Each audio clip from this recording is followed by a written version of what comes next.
Welcome to Mock Team Sports. Glad you could join us for this segment tonight. In the most anticipated matchup, the SEC this week, in my opinion, the Tennessee Volunteers head to Baton Rouge, Louisiana for a big SEC showdown against LSU on Saturday afternoon. The Vols, for about the last 2 weeks since the Florida win, have kind of been, for most people, given that third spot in the SEC behind Georgia and Alabama. It kind of is a foregone conclusion. Feels like Tennessee's sitting there. Maybe some people having Ole Miss in that third spot. But it's like after the Florida win, people have given Tennessee the benefit of the doubt going into their bye week after their Florida win, giving them the third spot. Is that warranted right now? I think there's a legit case for yes and no. I'm here to bring it to you and go through some of the layers, peel back some of the layers on why this game this weekend at LSU is big for Josh Heupel and his Tennessee program to take that next step to get to that top tier right behind Alabama and Georgia. First, let's talk about the Vol offense. The Vol offense is elite. Let's just put it that way.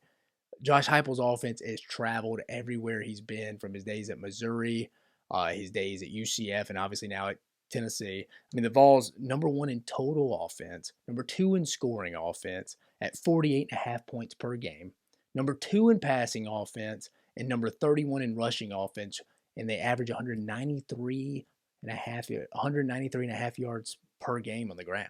People think Tennessee can't run, but they're actually a pretty solid running team. Hendon Hooker helps that. Speaking of Hendon Hooker, he is the perfect quarterback for Josh Heupel's offense at Tennessee. You couldn't create a quarterback in a lab that fit the offense better than Hendon Hooker does. Right now, the guy's throwing for a 72% completion percentage with 8 touchdowns and 0 interceptions. If memory serves me correct, I think Hooker has only thrown 3 interceptions in his entire career at Tennessee. Now, we know he didn't start as the starter. Joe Milton was the starter going into last year. But 3 interceptions in an offense that passes a lot, it's good numbers for Hendon Hooker. He's one of my favorite players in the league. Very consistent. If you know what you're going to get with him day in, day out. The defense, somewhat improved now, which was a struggle at UCF and last year at Tennessee, especially in the run game where the Vols ranked 21st in rushing defense, only giving up 97.8 yards per game, and they're the 15th ranked red zone defense nationally. Tennessee's improved some. Now, on the flip side, who has Tennessee played? Their opponent's combined record is 9-11, and their Pittsburgh win just took a big hit this past weekend when an interim coach, Brent Key, Georgia Tech, as most know, let go of Jeff Collins. Brent Key, the Georgia Tech alum, went in and got a big win against Pitt last week. Tennessee, if you remember, the second week of the season, went to Pittsburgh and won in overtime. People at the time thought that was a big win, myself included, but now it's not looking like such a great win. And then Akron and Ball State are two of the bottom tier MAC teams. And Florida, in Billy Napier's first year, is just a first-year program trying to take that next step and get better each week. And then going back to the defense, a lot has to do with an improved front seven. The defensive line and linebackers have improved. I'll give them that. But on the flip side, the secondary is one of the worst pass defenses in the country, ranking 128th at 131 in passing yards allowed, and they're giving up 309.2 yards per game. A lot of people are throwing on Tennessee right now. Now, this week against LSU, will that be tested? I don't know. Jaden Daniels looks like he's struggling right now to provide any kind of passing game. LSU threw for 85 yards last week against Auburn. Auburn's secondary is better than Tennessee's, but Tennessee even went down with a Warren Burrell out for the season for Tennessee. One of their starting corners was an okay player, but any loss for Tennessee in the secondary is huge. That could be exposed next week against Alabama if Bryce Young plays. But focusing on this week, that is a spot LSU will try to take advantage of. They have the playmakers on the outside to do it, but will they? Now let's get away from some of the numbers on why Tennessee's the third best team in the league, why they're not. Let's pull some of those layers back. The real test will come Saturday afternoon at Tiger Stadium, as we know, when Tennessee heads to Baton Rouge for the 11 a.m. kickoff on ESPN. And no, this isn't a great LSU team in Brian Kelly's first year as they struggle through the air on offense, like we mentioned. Quarterback, major question mark. Is it Jaden Daniels this week? Is it Garrett Nussmeier?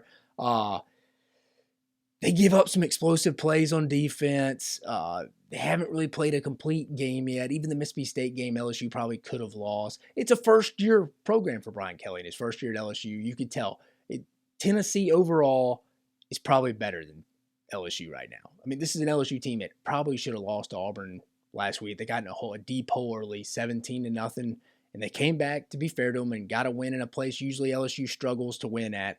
But LSU is going to have every chance in the world to win on Saturday. They have weapons on the outside if they can get them the football. The O-line has been playing better. They lead the SEC in takeaways. Their defense gets a lot of takeaways. There's enough talent on LSU's roster to beat Tennessee on a given day, even if Tennessee plays well. Because LSU's recruited well in the past. Whether people want to believe it or not, under Edwards' run, they did keep a lot of this in-state, homegrown talent in Louisiana. On paper, LSU is probably more talented than Tennessee, but at key positions, Tennessee has better players.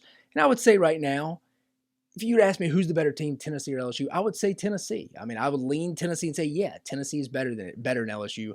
But this is the real first exam of the fall for Tennessee. This is their real exam. They've had a few quizzes. They've passed a few quizzes now in Pitt and Florida, games they were expected to win. But this is a real exam going on the road in one of the most hostile environments in the country and trying to pull out a win. I know this game for LSU fans, they were all fired up, pissed off last week. This game's kicking off at 11, but it's still going to be a loud, raucous environment. Toughest place Tennessee has played in by far this season. But Tennessee knows they're going to have to play well to pull this game out. But it's one thing to know it and say it. It's another thing to go put that into action and actually do it. Moving to another point. This is the first time anyone on Tennessee's current team has had any kind of real success. A lot of these guys were young when Pruitt got over. They obviously didn't see a lot of success. The 2019 season was okay for Pruitt and them. They went and won the Gator Bowl. But real success, this is it. This is even going back to the preseason where Tennessee was a lot of people's pick for the third best team in the SEC, if you remember right. People were wondering, who is the third best team going into the SEC? Is it Tennessee, A&M, Arkansas? Tennessee was a lot of people's picks. They've been a media darling all year, and even now, they still haven't lost yet. Obviously, 4-0, 1-0 in conference, ranked number 8th in the country. They're coming off a bye week where everybody was patting them on the back the last 2 weeks after the big Florida win, telling them how great they were, great start of the season. And to be honest with you, whether you want to believe it or not, that Alabama game next week in Knoxville is in the back of the kids' heads. It is, the players' heads. Whether you want to believe it or not, is it on the forefront? No, absolutely not. But it is in the back of their mind. Can you imagine if Alabama handles their business against A&M this week, Tennessee handles their business in Baton Rouge this week, just the hype surrounding that game going into that next week? I don't know if Tennessee moves up to the top 5. That would require Clemson, Oklahoma State, USC to kind of falter and move that. But it's going to be definitely a top 10 matchup if both teams handle business. One of the most anticipated third Saturday in October games in a long time. So you know that's kind of sitting there. People on campus telling them, hey guys, we go win in Baton Rouge this week. We got Bama coming here. We're going to end that 16-game losing streak to the Tide, exercise those demons. You know that's in a lot of those guys' head. It just isn't. It's not their fault. They're 18 to 22-year-old kids, but it could be a distraction. These players for Tennessee are going to have to realize when you start having the success that they're starting to have, there's responsibility to having that privilege. You got to learn how to handle it. You're a target now. You're the hunted. There's a target on your back. You're no longer kind of trying to climb that mountain to knock some teams off like the Georgias, the Floridas before you beat them, those guys. Now you have the target on your back. Going into a very hostile environment, most hostile environment in the country. I know it's early, but it's still going to be hostile. How they handle that, a mature team. They're going to have to be able to handle that as a mature team that hasn't had a lot of success in the past. And they're going to have to bring that to action and play really well on Saturday afternoon to pull out a win. Just some closing remarks as we get into this game and let this sink in. Is Tennessee ready as a program from a maturity standpoint to go into the most hostile environment in college football and beat a team they're probably better than right now? Or is the moment and what's looming next week going to be too big for them to focus on the present week? Right now, Tuesday night through Thursday before they lock in is very important. Going through your playbook, getting those extra mental reps in, focusing on you're facing a talented team who's in a first-year transition, but they could beat anybody in the conference just on paper. They're just missing a very critical part, which is the most important position in sports at quarterback. But they do have weapons on the outside that are going to match up against your biggest weakness on your team. So you better be ready, locked in, and loaded. The Vols and Josh Heupel finally got the Florida monkey off their back 2 weeks ago, but now it's time to take the show on the road and go prove you're a top-tier team in the SEC this year. This is Tennessee to me's first real road game. I understand they played at Pitt. There were a lot of Tennessee fans over there, and they play in an NFL stadium. This is on LSU's campus, as you all know. I'm not going to insult your intelligence. It's at Tiger Stadium. We know that. This is Tennessee's first real road test. It's a very capable team. This game to me, if I'm a Tennessee fan, is way more important in the big picture than anything that happens next week. And when I mean next week, the Alabama game. I know the third Saturday in October is a big rivalry game, and you haven't beaten Alabama in 16 years, but the focus needs to be on LSU getting a big SEC road win, because that's what a top-tier SEC team that you're striving to be, the Alabama, the Georgias of the world, that's what they do. They go on the SEC on the road in the SEC. They come in with a chip on their shoulder, and us against the world mentality, and play bad guys, and they like it. They like playing the villain role, going and watching stadiums empty out as they end up crushing opponents and fans' dreams early in the fourth quarter normally, and they're waving to fans as they enter the exits and leave the building. That is what Tennessee's mindset needs to be going into this weekend in Baton Rouge. This would be a big pillar win in Josh Heupel's second season on Rocky Top, and be a big springboard win for this program no matter what happens next week against Alabama. If they win this game this week against LSU, and they're 5-0 at that point, 2-0 in the SEC, and they lose to Alabama next week, so what? That's one loss. You still control your own destiny.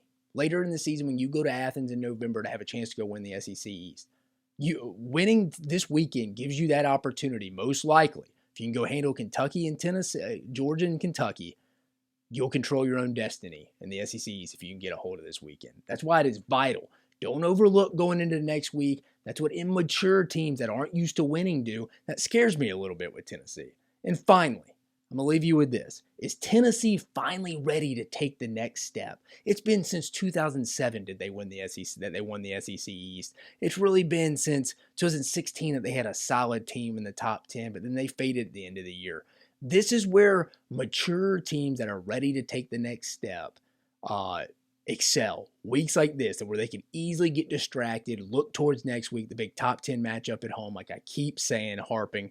This is a big game for the Heupel era. It checks a box. You get a big road win in the most hostile environment in the SEC, a big pillar win that'll help you ascend to finally go try to continue to climb the Mount Everest of the SEC and chase the Georgia and Alabamas of the world. So, is Tennessee ready to go be that program and take it to the next tier and stare at Alabama and Georgia in the face? Even if they win this week, they're not going to stare at them in the face, but they're heading in the right direction. But it starts at 11 a.m. Saturday morning in Baton Rouge at Tiger Stadium. Keep following us on Mock 10 Sports for the best information on SEC sports.